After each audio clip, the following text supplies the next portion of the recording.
Welcome to Rick on Life, brought to you by the Liberty Beacon Media Project.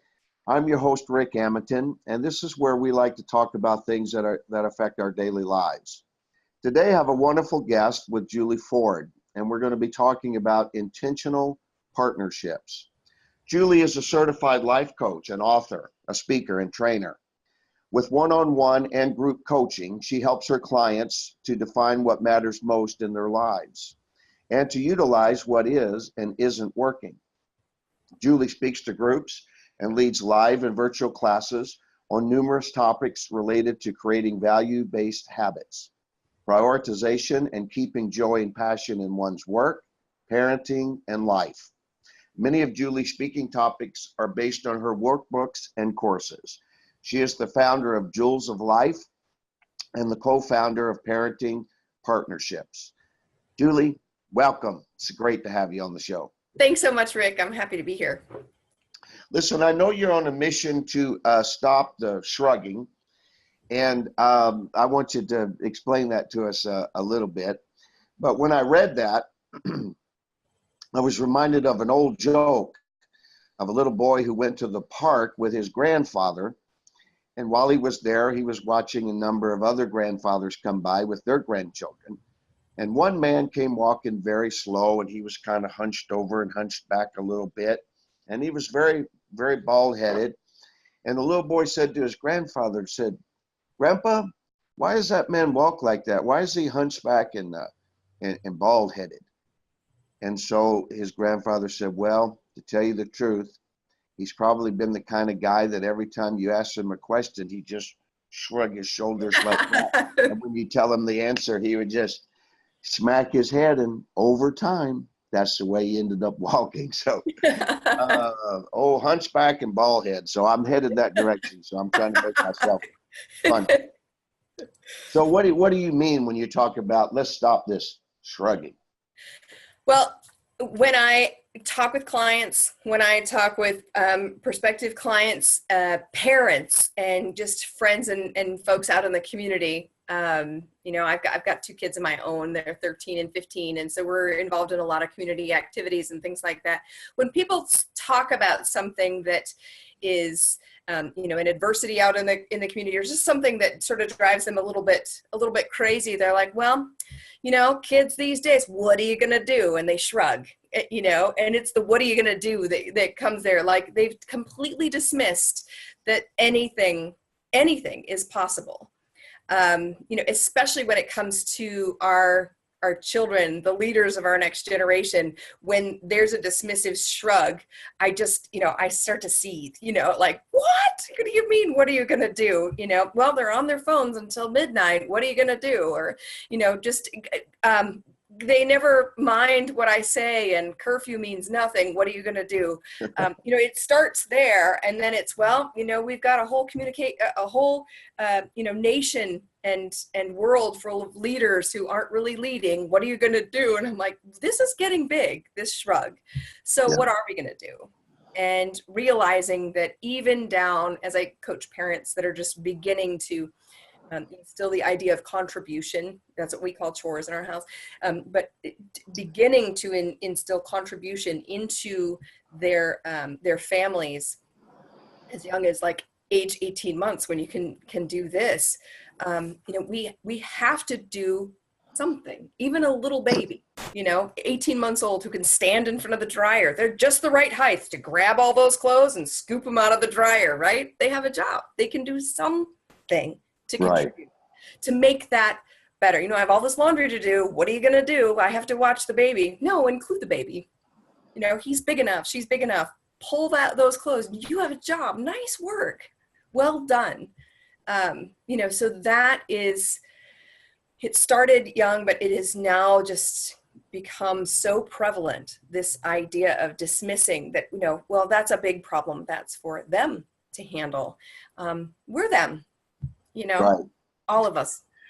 Right. If there's in the movie Jerry Maguire, there's a line that Tom Cruise has that says, "You complete me." Mm-hmm. And it's a great, fantastic Hollywood line. And Mm-hmm. it was well embraced by the masses of people. And I'm probably going to subject myself to a lot of friendly fire here today. But that actually comes across to me like a bunch of BS. And I just, after being married for 36 years and dealing with many couples, hundreds of couples over the years, I just don't believe in magic. I think the only way that two halves become a whole is with a lot of intention Mm-hmm. and hard work. And so for these people who meet their soul mates, I'm kind of foreign to that concept, not foreign to hearing it. I'm kind of foreign to how that actually plays out. And I know an awful lot of people who presented themselves as meeting their soulmates whose marriage didn't last. And so I tend to think more about the reality of the intentional relationships and intentional partnerships that we're talking about today. So I know that you're passionate about leading our next generation of solution finders, and you're a coach for leaders and parents. So what prompted you to go into this work, and what is your take on this? How do we be intentional? The image that came to mind when you were talking about "You complete me," and this is, perfectly relevant. Recently, I saw a picture of an incredible statue. I have no idea where it exists, but it's gigantic. And there's a man and a woman, and all day they stand, these two statues of a man and a woman, they stand next to each other. And they're made of metal, like pieces of metal like this, both of them. And they're standing there, but they're close together, admiring one another, but they're apart. And at 7 p.m. every day, the statues move, and they end up meshing and then going through one another. And so, I look at it as I am whole and he is whole, and together we are more whole, not like we were partial to begin with. It was a whole man and a whole woman. They are more solid when together, but apart, they're not broken. They're not broken. So, and when we're intentional about that, like, I can't do anything without that half. Oh, you can. It'll be hard. It will hurt, perhaps, but you can. And you both should be whole before you choose to join intentionally. And what does that look like? So, you ask what prompted me to come into this work. When I became a coach in 2001, but prior to that, I really loved speaking. And the thing about speaking is it never fulfilled what happens next? What happens when they hit the door? What happens when they get to their car? What happens when they get home? And when I heard statistics about that by the time they get home, they might have like 20% of what I said that they thought was really cool when they came to the podium, they might have retained 20% of it. And by the next day, if I have like 2 or 3% still stuck in their head of what was so impactful when they came to the podium, to say, hey, that was really great, that it's amazing, 2 to 3% by the next day. And I'm like, that's sad. I don't like these odds. How do we increase that? And then I found coaching. I found that it was one of those things that it brings their learning up, because it puts a being and a doing on top of that knowing. And so then they're able to actually put it to work in their world personally and tell others about it and bring others in. And that's when the do something actually happens, when the shrugging stops. And throughout my coaching career, my niche, it evolved as I became a parent, as I realized all the pressures of being it all and being in a partnership, and how vital those partnerships are, how vital communication, good communication, because we can communicate badly and it doesn't help us at all, but good communication, and contribution, giving forward, knowing we are all a part of something. So it isn't about they, it's about us and, the we involved in it. So we can all do something. Then I was really fueled. Yeah, that's good. The numbers are pretty significant, just by people who listen. Mm-hmm. Then when they write things down, the percentage goes up. And then when they get actually involved in the or repeat it assignments, like working at it, it goes way up. That's the first thing I tell everybody is start writing. I don't care if you're interested in writing a book or anything, but learn to write things down, because it's the first step to taking what's inside, bringing it out. And so that gets you moving. Agreed. I did my master's thesis on the writing involved in a coaching relationship, and does it have a correlation? Does it amp it up? And in fact, it's vital, and the most, as far as what type of work, what type of writing, the list, that is a form, that is a genre, is the list. How many of us say, I'm not a writer? And yet our days consist of list making, whether it be lists of ideas, the list of what has to come next, the list of to-dos, the list of things to get, all of those things. It was fascinating. Yeah, it really is. It doesn't take these genius moments to have a great life. It just takes some understanding and applying some things. And I love your approach. It seems very It seems very practical. Yeah. Let's work on it. This is what excites me. It's like you have to make it pretty simple for my my thick skull. So as long as it's simple, I digest it fairly well, and I can apply it and actually don't get too complicated on me though. You have to really keep it simple. So let's define a little bit here, if you don't mind, about what do you mean by intentional? It probably goes without saying, but let's not leave any questions there. What does it really mean and look like to be intentional? And then when we talk about partnerships, what do we really mean by that? That's a great question, Rick. And a lot of times we just go through life just kind of moving, and seeing what comes. And there is value in that. There's great value in that. But when we want to have something happen specifically, when time is of the essence, which typically these days, time is of the essence, going forward into this is what I want to happen. I might be unattached to how it happens, but this is what I want to happen. This is what I expect out of this situation. Those are intentions. When you might put forth, what? I want to be surprised. I'm just going to go in and accept whatever comes. That's an intention, even though it seems like a bunch of fluff. I intend to be surprised and accepting of whatever shows up. Great. Sure. But if I intend to come home and eat dinner and make it something healthy and sit down with my family and have a good conversation, there's an intention. I intend on having healthy communication with my spouse, and healthy communication looks like this. It feels like this. It smells like, getting as specific as you can, then will help you move forward in a way that you aren't just chasing and meandering and allowing things to happen that you don't want, and then being dissatisfied and victimized that it just happened to you, that you had no say. Well, if you don't say on the onset, I actually created, when I found my husband, I was married once before, he was married once before, and we never intended to be divorced people, but we were, and we intended to never do that again. So far, we're good. We found each other, but I developed with another girlfriend who'd been recently divorced. I developed an application to date me. I had some pretty strong intentions about who I wanted to partner with, who I would and would not allow in my life, and the lines I wanted to draw in the sand. And so I had some pretty deep intentions for what I want that partnership to look like.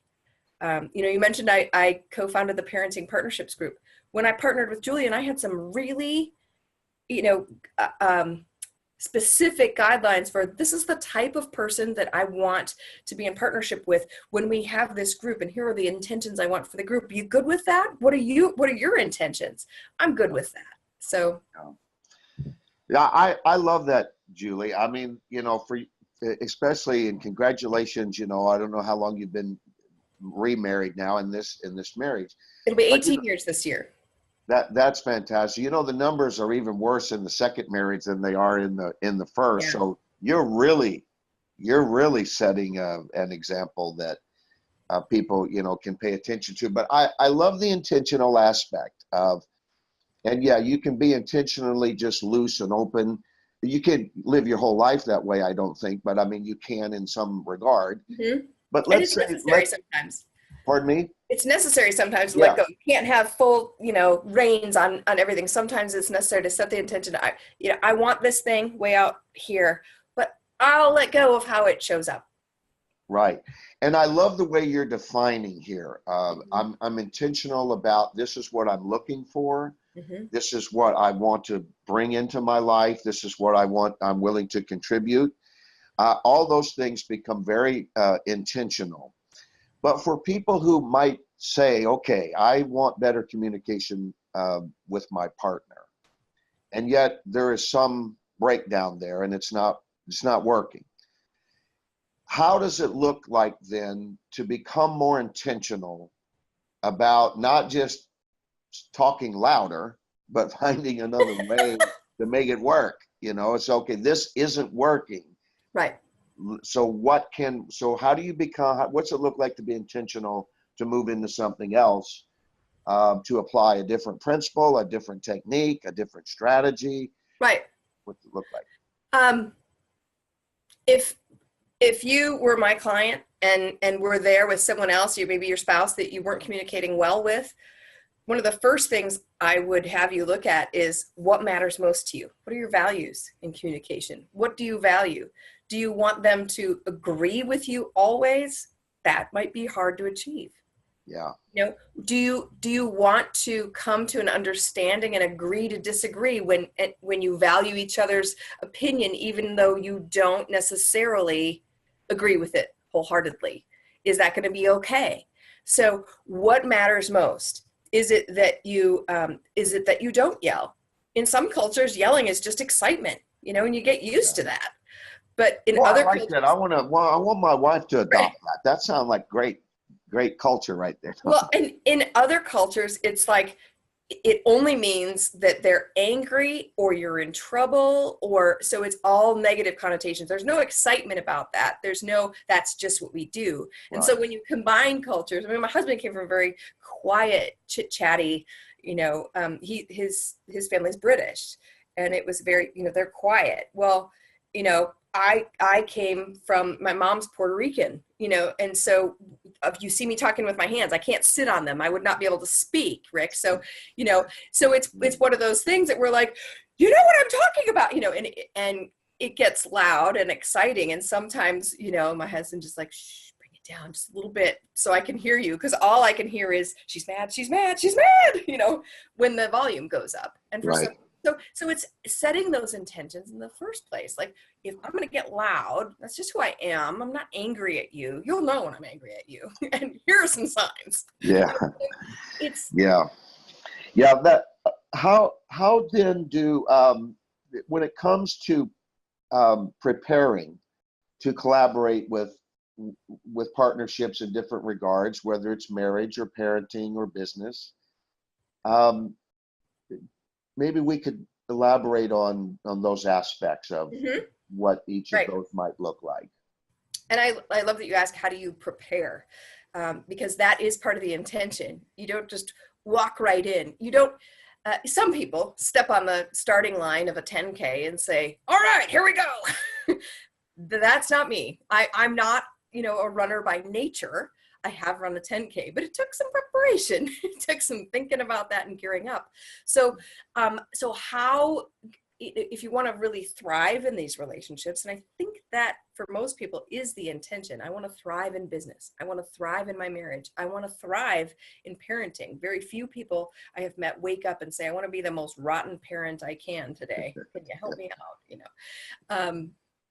So as far as, you know, in partnerships with business, marriage, and parenthood, one thing is definitely the same, and it's knowing what you want out of that relationship to begin with. What do you value most in that relationship? What do you bring to the table for those relationships? What do you have to offer? And then knowing what it is that maybe you want back, and being able to stop and listen to what they want. Asking those questions. What's your business about? If you want to partner with somebody in business, you know, I have to say to folks, well, tell me, you know, what is it that it makes you passionate about this? What brought you to this business in the first place? And if I can really get on board with that and I'm passionate about it, then I am someone to help them with that. I deal with a lot of solopreneurs, you know, like myself, where I'm like, oh my gosh, I can connect you with this person and this person and this person to help you out because I've listened. And then I know that this would be a good thing. Or, hey, do you want to work on a project together? Because it sounds like we value the same things and we're heading in the same direction. Even though we might be doing slightly different things, we might be affecting the same people. Yeah. Yeah. I find, you know, I mentioned this to you off camera, but for a long time, I viewed my own life and my relationships just in an attempt to understand holistically how it all works together. Mm-hmm. As I look at my private relationship, which is with myself, and then my personal relationships, those that I love that are closest to me, family, friends, kids, grandkids, you know, all of that. And then my business relationships. And I was misinformed for many years and thought that, you know, what I did for work was completely different than, you know, my private life. And what I've come to understand, thankfully, is that there is no difference. And if there is, something's out of sync and something's not working right. And so I'm my best when I've taken care of me. I'm a better husband. I'm a better parent. I'm a better grandfather. I'm a better business person. I'm a better interviewer when I've got myself leveled and synced up and everything's, you know, okay. Right. Then I'm at peace and my joy is there and I'm just being and not trying necessarily to do anything. But and so I think that intentional for me means that I've come to the table with, you know, with my with my shirt completely buttoned. You know, I'm together. Right. And so I'm better for you and whatever that we might be doing together, or whatever I'm involved in, or if I'm fully engaged with my, you know, I spend a lot of time with my grandson. And I have learned the importance of turning off the electronics. Right. My time with him. I'm very intentional. It's hard to be totally focused. Yeah. Right. This is, and he knows this is important. I've communicated that. Right. He doesn't always communicate it back because he can be very tempted with distraction, but he's learning. I'm setting that principle. Setting that example. Yeah. Right. And I'm trying to be very intentional with that. And so then I have things that I say that I want him to hear over and over and over again. And I have certain things that he repeats back to me that we have back and forth. So to me, that's what it really means to be intentional. And but I've had those moments too. And I'm trying to be I'm trying to glean something here for myself today. I've also had those intentions that I've thought about, put effort into, created a kind of a plan or a strategy or what I was going to do, and it didn't work. It didn't have the desired result. And thankfully, I'm old enough now that I don't throw up my hands and say, well, it's just not going to work. It's just not going to happen. I look immediately for, okay, I didn't get something right here. So what can I adjust? What can I tweak? Right. Adjust is the key, not just throw the whole thing out the window. Right. Just. So I wanted you to talk about that from a coach standpoint of how to deal with the frustration when you have been intentional and something still isn't giving you, the desired result. And I love what you mentioned, if I can two-part this, and I love what you mentioned a minute ago about defining what it is you want out of that relationship and what you're bringing to it. Right. Because I think a lot of people decide what they want without ever deciding if they'll give anything or right. if it matters. Right. So and talk about those two in any partnership, it's thoroughly necessary to know, well, what do I have to give? What am I offering? How am I serving in this relationship? How can I, you're asked to dinner at someone, your family is asked to someone else's families. What can I contribute? Tell me about what's going on over there. Are we having Italian? Can I make some bread? Can I bring a big hunk of cheese to shred on it? What can you contribute to that so that it is a partnership, a meshing, if you will. But sometimes that doesn't work out. Sometimes it's that they say, you can't bring anything. No, I got the whole thing covered. Well, that's not really a partnership necessarily. So you have to be willing to look for those things. And sometimes it's like, I don't know. Well, let's talk about it. Well, let me tell you what I have. And sometimes, like you said, it doesn't work out. You have really great intentions and it doesn't work out. Well, you can look at it, and I suggest that you do look at it and say, well, what might have gone awry? What could I tweak, change to make it differently? Was I holding on to that intention too tightly? Was it too specific? Sometimes it's not specific enough, and sometimes those intentions are way too specific. I want to have a blue car with one orange stripe down there, and I'm going to intend to go to the lot, and I'm going to buy it at 4:06 p.m. Okay, wow, that's a lot to ask. So, I want a vehicle that's going to take me to and fro and be within budget. Well, you might have that happen tomorrow. So, those are some of the things to loosen up. But having that picture there, and then realizing, hey, I can learn from this if it doesn't go right, and I'm going to try again. I'm going to put that intention out there in a different way. I'll take the stripe out. And the communication, I think, is so important because you might actually have a really good idea and a good intention. Mm-hmm. And you might think, okay, this person, I'm going to approach this person with it. And I think they're a good match here. We could maybe do something together. Mm-hmm. We could lend our talents to each other and make something uniquely happen. And then it's like you mentioned with Julian in parenting partnerships. Mm-hmm. When you talk to him about your intentions and then his intentions, mm-hmm. obviously they matched and you guys proceeded, and you right. may have had some dialogue back and forth with that. But I'm sure you've had situations that you've approached and the other person had intentions that didn't match. Or they might have at the beginning, and then the hows. And then it didn't match, and it went apart. Marriages happen this way, where there are intentions that, or they don't get spoken about.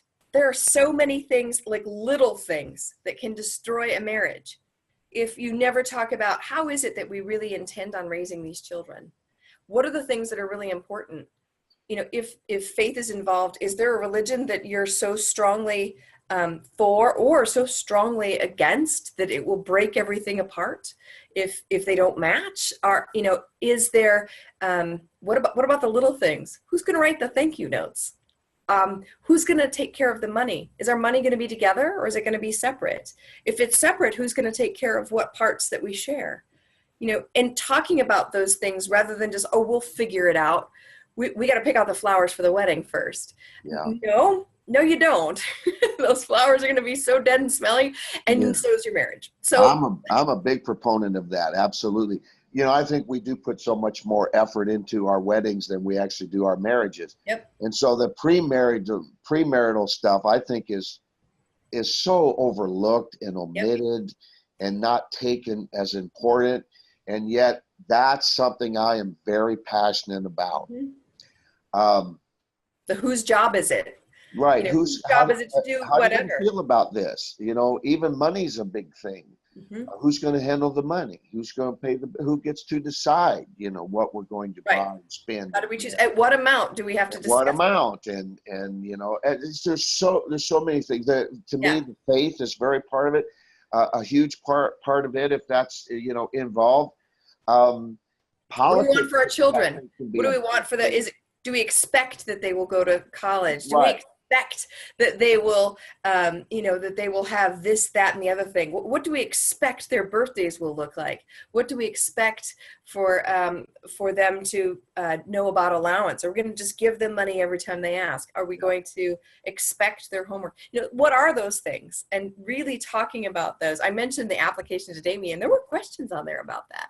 It was fairly thorough. It was more like my resume in a way. And I'm glad I put it out there. For a while, I actually helped others develop their applications to date me, because the whole premise of it was, I don't have time. When I was divorced, I was 27, and I felt like things were going tick, tick, tick. And I'm like, I don't really want to spend the time going through all the BS of the first part of, oh, well, let's take our time really, really slowly getting to know each other, but not really getting to know each other. I'm like, if you want to have coffee with me, you better be really willing to read this document. And I had a couple people say no, and I'm like, well, then bye-bye. And they're like, are you serious? I'm like, dead serious. Get out. If you're not willing to read a 2-page document, bye-bye, So, because these things are important to me. So. Yeah. Absolutely. And, I think one of the biggest mistakes that we all make in relationships, whether it's romantic or professional, even with our kids, nobody's a mind reader. And it's almost like we have this expectation. Wouldn't that be cool, though? Going to know what we want. Yeah, I don't know. It might be cool. Maybe. It might not be cool. If I really knew what was in there, how would that seem, like, oh no. And so to be intentional, I think we also have to add to it to be able to voice what it is that our expectation represents, not to just let it hang out there. Well, and to your point, when it's not meshing, don't wait till it gets to divorce point to say, hey, I didn't like that, and I'm not really sure why yet, but that makes me feel XYZ. And to do it quickly, to be quick to notice and speak, and to be quick to apologize, to be quick to resolve, rather than be quick to jump to conclusions and assume. And so that goes with parenting, that goes with marriage, that goes with business, but the well-timed apology to our children to let them know. And this is something that I don't think the generations that came, definitely not my grandparents' generation, and in some cases my parents' generation, and I won't say all, I can't stand lumping people into buckets, but culturally it wasn't as acceptable to dip your hand and say, I made a mistake as a parent, as a teacher, as an adult to someone in a younger generation, or as a boss to someone you're supervising, to say, you know what, I made a mistake and I'm going to remedy that, and I'm sorry. Or, you know what, you were right about that.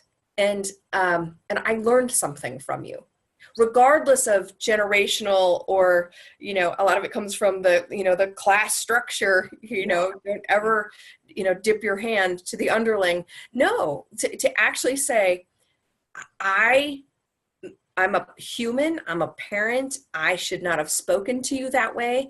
I was angry, and here's what happened, and I'm sorry. And I've even come to the point where if my kids say, that's okay, I'm like, no, it wasn't okay, but I thank you for forgiving me. Yeah. Because the more we say that's okay, it's a dismissal of bad behavior. And I'm like, no, we're not going to dismiss my bad behavior. Thank you for forgiving me. It's another form of shrugging, right. Put it off. You can't say that's okay. Absolutely. Yeah. I'm so glad you said that, Rick. It is. Yeah. It's another form of shrugging. And we can't, it starts with, okay, mom spoke to you badly, and so you'd say that's okay. So what is someone going to do to you that's really going to hurt you, and you're going to say that's okay, and it's not okay. But forgiving is definitely okay. Yeah, a good friend of mine, Ford Taylor, owns Transformational Leadership, and he teaches this all over the world, really. But the one segment that and all of his training is so good, but one aspect that I really highlight, and I actually did a show with him Mm-hmm. about he calls it a 6-step apology. And he actually walks you through what a real apology should look like. Yes, a real. And how to deal with it and what it represents. And it's very powerful. Put that in the notes. I want to check that out, Rick. Yeah, and it's certainly intentional, I can tell you. Certainly he's got a link to that. I'd love it. 6-step. Yeah, we alluded to this a minute ago, but I want to highlight it because you brought up the parenting, and I thought this is so important. How do you intentionally partner with your parenting partner?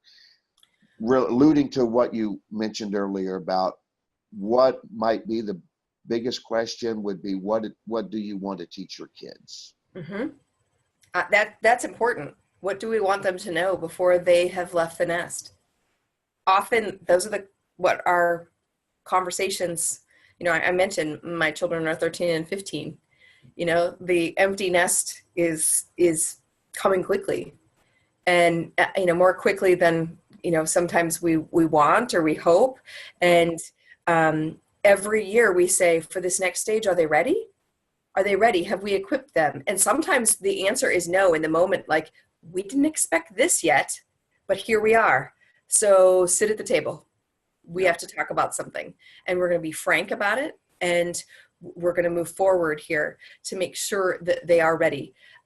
We discussed early on that we will answer the children's questions and not hide things from them.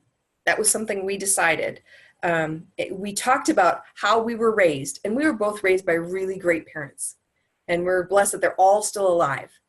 But both my husband and I decided, even though we had really great childhoods and we were raised really well, there are some things that we want to do differently.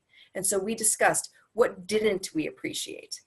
And we know that there are going to be things, and we've actually had this conversation with our kids, we know there are going to be some things that our kids don't appreciate or didn't appreciate, looking in hindsight when they're older, things that we did.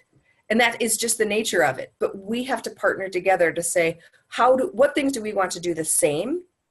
And if I wanted them the same as what my parents did, but he wanted them the same as what his parents did, and they were different, we have to mesh those to come up with something that's close.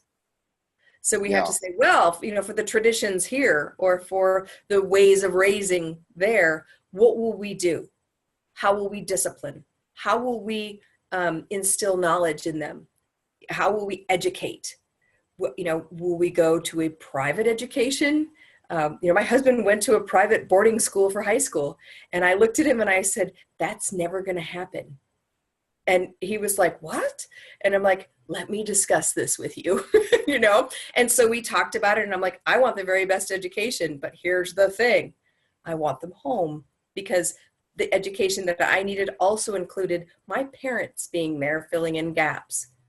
And so that's not going to happen for our kids for these reasons. And we ended up agreeing on it, but we had to talk about that early on, because it could have caused some major rifts. But so really looking at what do we both want, and getting very, very specific, and then deciding to compromise. Because it's never going to be, we want exactly the same things, all of us. I'm like, who are you? Sure. Yeah, that's not very likely in most cases. But your book is called Creating Time and Energy. It's a foundational workbook for scattered parents. And even though it's less than 50 pages, clients have called it an introspective fire hose. Why is that? It's packed. I mean, it's a tiny little book, but the questions in it are not for the faint of heart. It's not like, gosh, what's your name? What do you love? What's your favorite color? No, these are really hard questions about what really matters most to you. There are 4 simple lessons in it, but they're not very simple. I mean, they're straightforward, I should say, but it takes a little digging. So what matters most to you? A values exploration. Where's your time going? So if you say these things really matter, is your money where your mouth is? Then, your routines. What are the things you're doing over and over and over? And are they serving, or are they sabotaging what you love? What it is that matters most. And then the last chapter is that rubber meets the road part where you're like, great, you're aware of all of these things now because you've taken a time inventory, routine inventory, and really looked at what matters most. How are you going to make all those mesh together and work for you? So what changes are you going to take responsibility for? Yeah. That, and you know, and that is so important. I've used this for years. I say to people, look, I can tell what's important to you by just looking at your checkbook and your calendar. Wherever you spend your money and spend your time, that's what's really important. So you can say these other things are important, but if you're not investing in them and you're not really, you're not living your core values. So I can tell their happiness if they're saying one thing and those are different. Yeah. So what's the discord? Show me those things. Yeah. Yeah.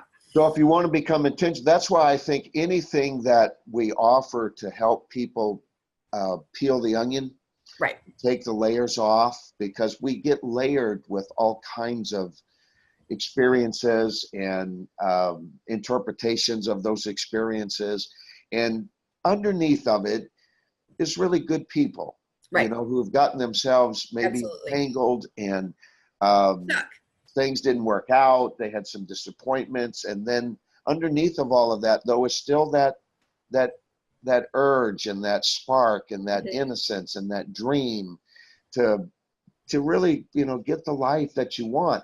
So we all need it shoveled up every once in a while. Yeah, and but I appreciate the work that you do, because you're helping people do that. Yeah, and this is not a one and done. It's small because it's not a one and done. I go back to this like once a quarter and take a look and go, wait a minute, let me go back to those, you know, 5 to 6 things that are at my core. What are those things that I value, and what is not being honored because there is discord right now in this or that area of my life? What is it? Why does this not feel good in my guts? What's going on? Why am I hitting the same wall over and over when I'm a smart human being? And I know that that is an indication of insanity, doing the same thing over and over and expecting something different. Why are these happening? So go back and then reset. So it's a great reset. When I go into the parking lot or into the, you know, someplace in the grocery store or whatever, run into somebody and I'm like, how are you doing? And they're like, I'm crazy busy, you know, and then they start to rattle off what they've got going on. And it's easy to collude with that and be like, yeah, I got this and this and this and this too. And you're going back and forth with this, what I call the badge of busy. It just keeps getting bigger and bigger and bigger, as if it's some honorable award. And it's so not. It's a heavy weight. It's like one of those, you know, Marley chains, you know, bringing you down. And do you really want to wear that? Is that really what you intend? Is it really what you wanted at the beginning, that you not have a chance and that your children not have a chance to take a breath? So look at that. And what are the things that you have to say no to in this sea of choice in order to afford you a gigantic, farly way better, as my daughter coined the phrase, farly way better yes.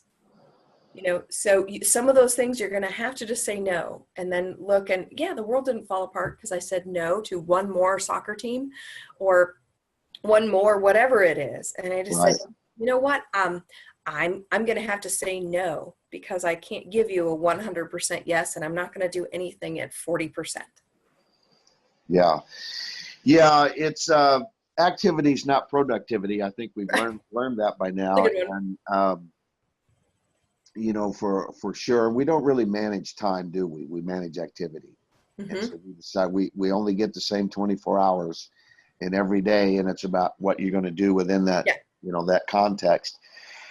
Julie, look, I'm going to publish all of your links when the show airs. There'll be an article there, but I want people to have a direct way to get a hold of you immediately, and that would be julesoflife.com. Is that right? Yes.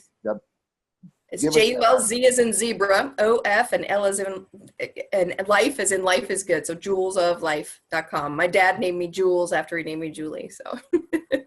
Well, no, Jules, I love that. When I first saw Jules of Life, I thought, boy, that's perfect. You can't get any better than that. You have something to offer our viewers today, and so I wanted to give you a chance to talk about that.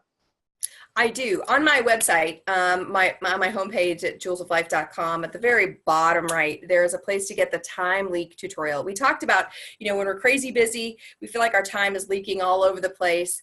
And I have a couple of webinars that are totally free that I want you to have to start getting you on your way to living more intentionally and finding some of those moments that you feel like are leaking out of your lives. So totally free. You can sign up for that at the bottom. And I'll be fully honest, after that, I'll have a few emails with videos, short videos, because I value your time and your energy, that you can take a look at and find out other free resources that I have available at Jewels of Life. So that will come thereafter too. Well, thank you very much, Julie. It's been a pleasure to talk with you and have you on the show. Thanks for the energy and the life. Oh, my pleasure, Rick. Really. And, I see it in your eyes. You're very passionate about helping other people, and that's just a beautiful thing to see. So, thank you very much for being here. And to our viewers, thank you very much for being here. And let me say, if you like what we're doing, please share our show and tell others about it. We always appreciate that very much. And remember this. No matter what's going on in your world, just sprinkle a little love on it. I'm Rick Amitin, and I'll see you next time.